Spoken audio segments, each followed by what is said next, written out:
friends, I am Mayank Rajesh and you are watching Info and Study. Today I am with a very important topic और ये topic जो है ये तीन देशों को लेकर है, सऊदी अरबिया, भारत और पाकिस्तान। मामला क्या है? मामला ये है कि सऊदी अरबिया ने जम्मू एंड कश्मीर को एक सेपरेट टेरिटरी के रूप में दिखाने की कोशिश की है, यानी कि जम्मू एंड कश्मीर को भारत के नक्शे से रिमूव कर दिया है।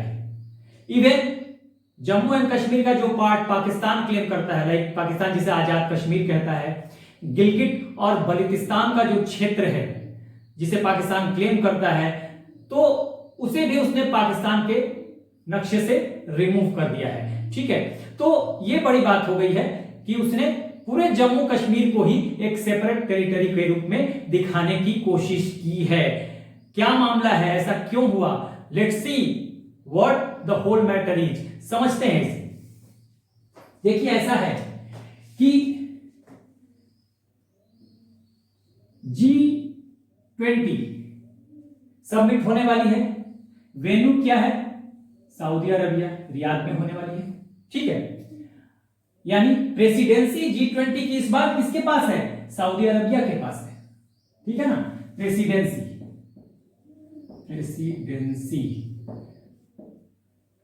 ठीक है, प्रेसिडेंसी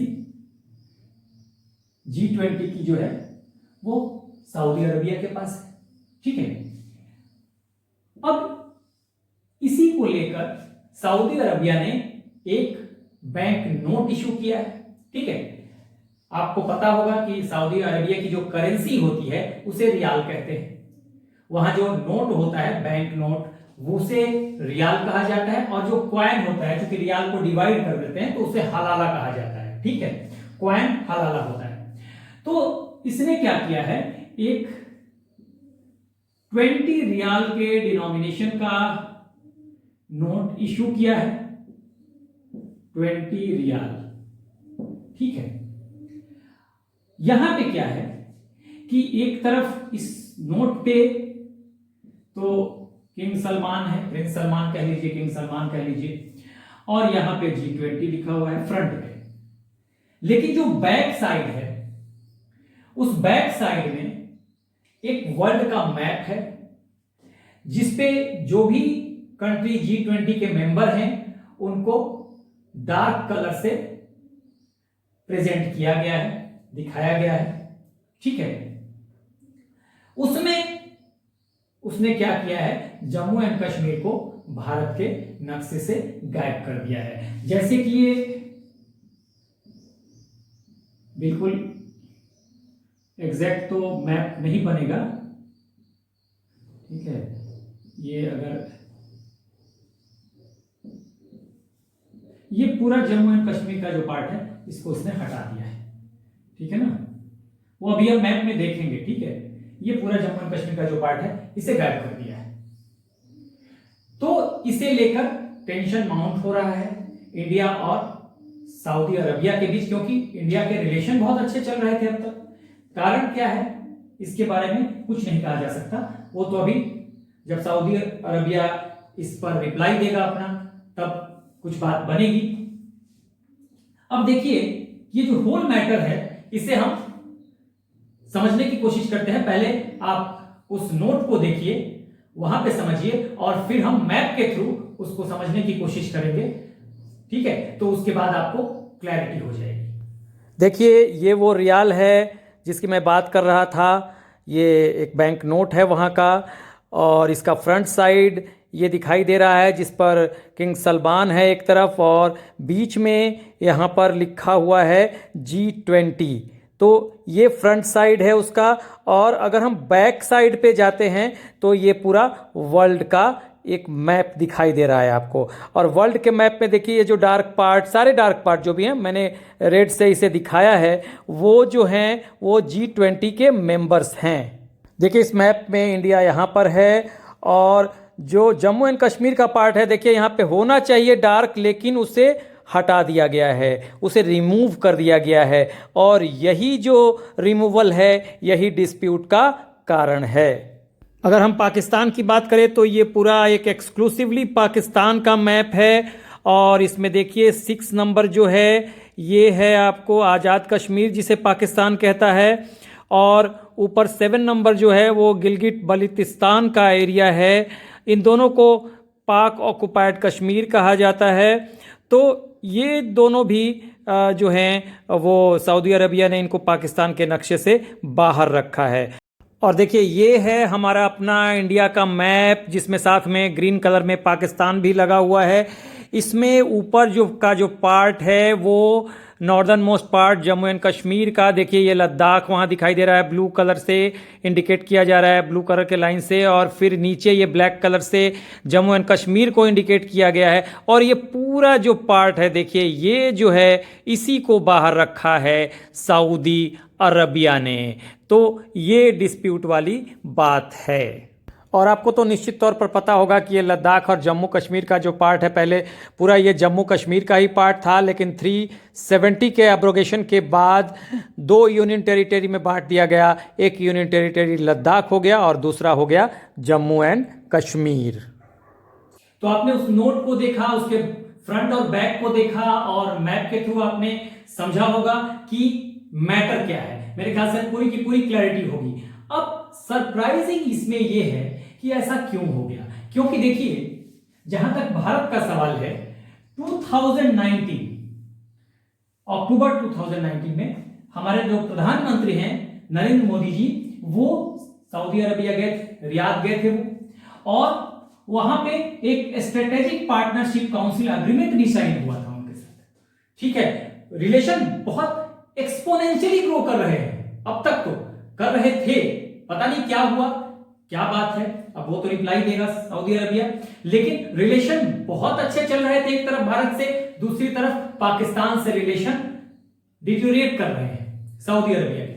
तो वहां गए थे, और ये जो स्ट्रेटेजिक पार्टनरशिप काउंसिल एग्रीमेंट हुआ था, इसके तहत अग्रीमेंट हुआ था और बहुत सारे पैक्ट भी साइन हुए under vision 2030।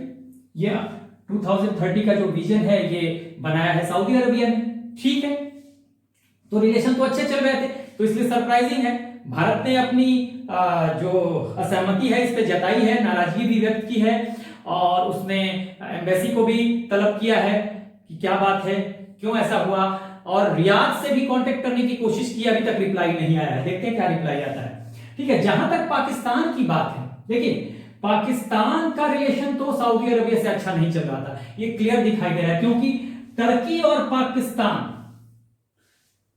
They are very very close. ये बहुत क्लोज आ चुके हैं, टर्की और पाकिस्तान। ठीक है, और टर्की जो है ये क्या चाहता है, wants prominence in middle east में अपना प्रोमिनेंस चाहता है। अब ये सऊदी अरबिया इतनी बड़ी कंट्री है, तो कैसे बर्दाश्त करेगा इसको भाई। तो और एक तो तुर्की पाकिस्तान के साथ है। ठीक है, तो निश्चित तौर पर सऊदी अरबिया को बुरा लगने वाला है। एक तो ये बात हो गई, और इसका एक प्रमाण और मैं देता हूं कि पाकिस्तान क्या करता है कि हर साल 27 अक्टूबर को, 27 अक्टूबर को पाकिस्तान ब्लैक डे मनाता है। 27 अक्टूबर को पाकिस्तान जो है ब्लैक डे सेलिब्रेट करता है। कहां पे? हर देश में, जहां जहां उसकी एम्बेसीज है, उस एम्बेसी के थ्रू ये सेलिब्रेट करता है। और ब्लैक डे क्यों सेलिब्रेट करता है मैं ये भी बता देता हूं। 27 अक्टूबर वो डेट है जब जम्मू कश्मीर का एक्सेशन हुआ था भारत में। ठीक है, तो यही पाकिस्तान करता है। इस बार क्या हुआ कि सऊदी अरबिया और ईरान दोनों ने इसके लिए डिनाई कर दिया कि आप ब्लैक डे सेलिब्रेट नहीं कर सकते। ठीक है, ब्लैक डे सेलिब्रेट, तो इससे यह पता चलता है कि पाकिस्तान को लेकर सऊदी अरबिया जो है वो कितनी तलखियां रखता है। ठीक है, इसके बाद एक और बात हुई थी जिसको लेकर नाराजगी हो सकती है सऊदी अरबिया को। देखिए अभी हाल ही में कुछ महीनों पहले फाइनेंशियल एक्शन टास्क फोर्स की एक मीटिंग हुई थी। 39 मेंबर्स उसमें थे। और इन 39 मेंबर्स में सिर्फ एक टर्की ऐसा था जिसने कहा था, फोर्स किया था, प्रेशर लगाया था to keep Pakistan out of the global terror financing watchdogs grey list. इस ग्रे लिस्ट से हटाने की बात कही थी, लेकिन टर्की की बात मानी नहीं गई और अभी भी पाकिस्तान उस ग्रे लिस्ट में है। ग्रे लिस्ट का मतलब ये होता है कि फाइनेंशियल एक्शन टास्क फोर्स का एक ग्रे लिस्ट होता है जिसमें अगर आपको शामिल कर लिया गया तो ऐसा होता है कि आपको इंटरनेशनल लोन नहीं मिलेंगे, आपका बहिष्कार होना शुरू हो जाएगा। बहुत सारी चीजें ऐसी हैं जो कि नेगेटिव जाती हैं, उस पर हम कभी अलग से चर्चा कर सकते हैं। तो ये सब बातें जो हैं तो टर्की को लेकर और सऊदी अरेबिया में तल्खियां हो सकती है। भारत के साथ जो है, इंडिया के साथ जो है, अभी तक मैटर क्लियर नहीं है। अब आपके मन में एक सवाल जरूर आ रहा होगा कि क्या अगर ऐसा है तो क्या भारत जो है, इंडिया जो है, वो G20 में शामिल होगा 21 और 22 नवंबर को जो सऊदी अरेबिया में होने वाला है? देखिए, होना तो चाहिए, लेकिन इंडिया कुछ स्ट्रिक्ट रिएक्शन इस पे जरूर देगा। जब तक इसका सॉल्यूशन नहीं आएगा, जब तक उसका रिप्लाई नहीं आएगा, ऐसा लगता नहीं कि इंडिया शामिल होने के बारे में सोचेगा। जहां तक पाकिस्तान की बात है तो पाकिस्तान तो G20 में है ही नहीं, G20 का मेंबर ही नहीं है, तो उसके लिए कोई फर्क नहीं पड़ता। इंडिया के लिए फर्क पड़ता है, लेकिन भारत सरकार बहुत स्ट्रांग है, खासकर फॉरेन रिलेशन के मामले में मोदी की जो सरकार है, मोदी जी की, वो बहुत ही स्ट्रांग है और मुझे ऐसा लगता है कि कोई ना कोई इसका हल निकल कर आएगा। तो आप वीडियो देखते रहिए। Do like, share and subscribe. Good day.